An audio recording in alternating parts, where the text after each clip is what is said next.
انگریز افسران جنہوں نے ہندوستان میں ملازمت کی، جب واپس انگلینڈ جاتے تو انہیں وہاں پبلک پوسٹ کی ذمہ داری نہ دی جاتی۔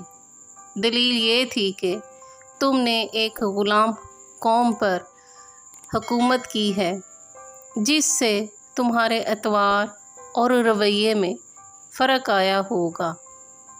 یہاں اگر اسی طرح کی کوئی ذمہ داری تمہیں دی جائے تو تم آزاد انگریز قوم کو بھی اسی طرح ڈیل کرو گے۔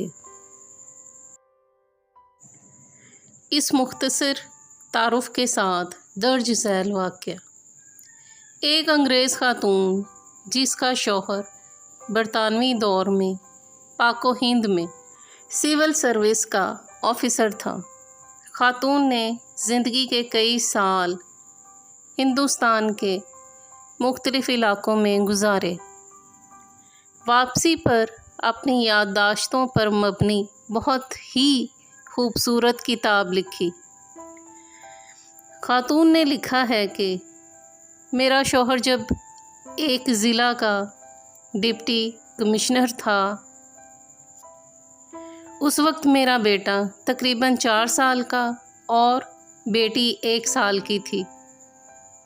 ڈپٹی کمشنر کو ملنے والی کئی ایکڑ پر محیط رہائش گاہ میں ہم رہتے تھے۔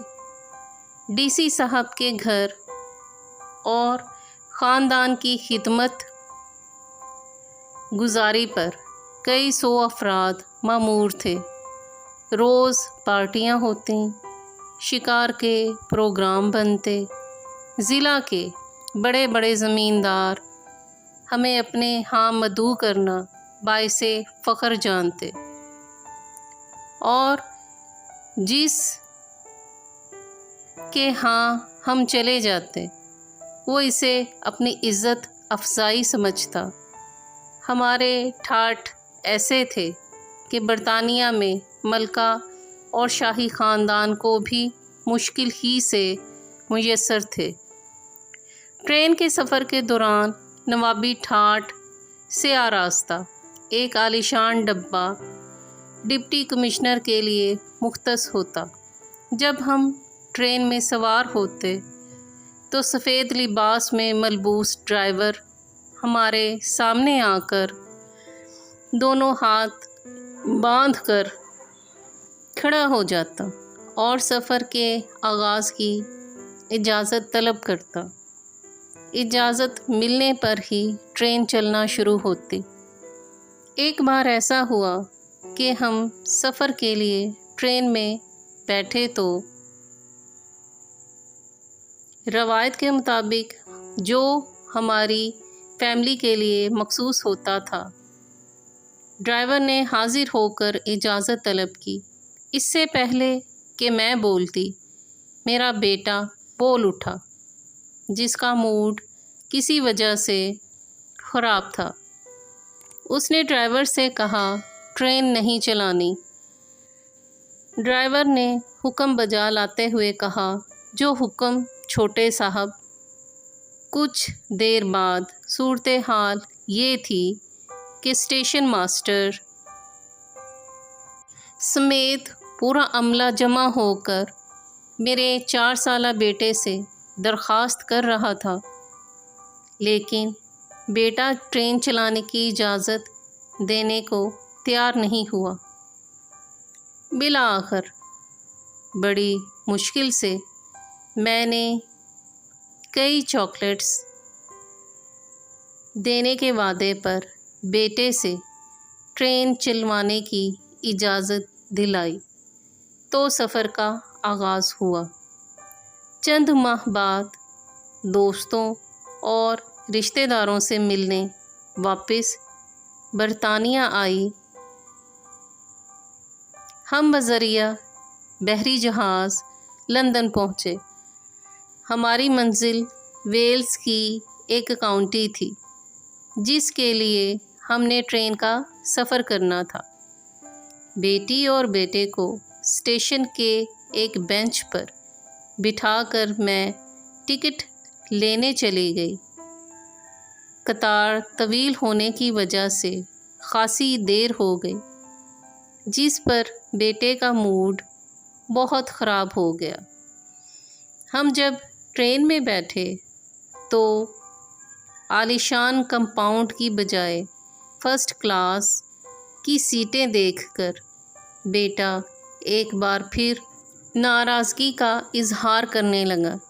وقت پر ٹرین نے وسل دے کر سفر شروع کر دیا تو بیٹے نے باقاعدہ چیخنا شروع کر دیا۔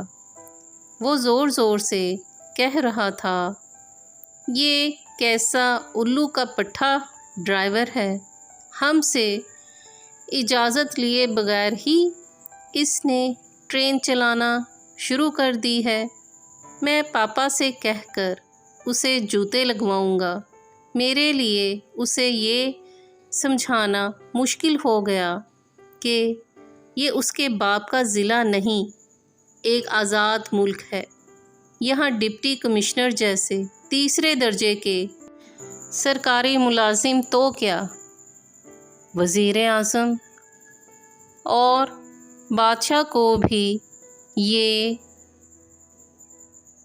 اختیار حاصل نہیں ہے کہ اپنی انا کی تسکین کے لیے عوام کو خوار کر سکے۔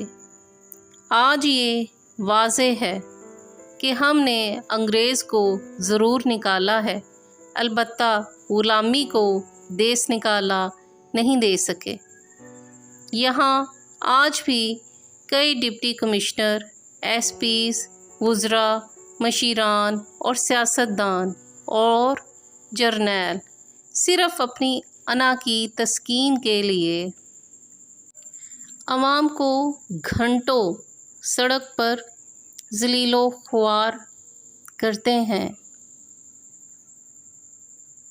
اس غلامی سے نجات کی واحد صورت یہی ہے کہ ہر طرح کے تعصبات اور عقیدتوں کو بالائے طاق رکھ کر ہر پروٹوکول لینے والے کی مخالفت کرنی چاہیے، ورنہ صرف 14 اگست کو جھنڈے لگا کر اور موم بتیاں سلگا کر خود کو دھوکہ دے لیا کیجیے کہ ہم آزاد ہیں۔ منقول۔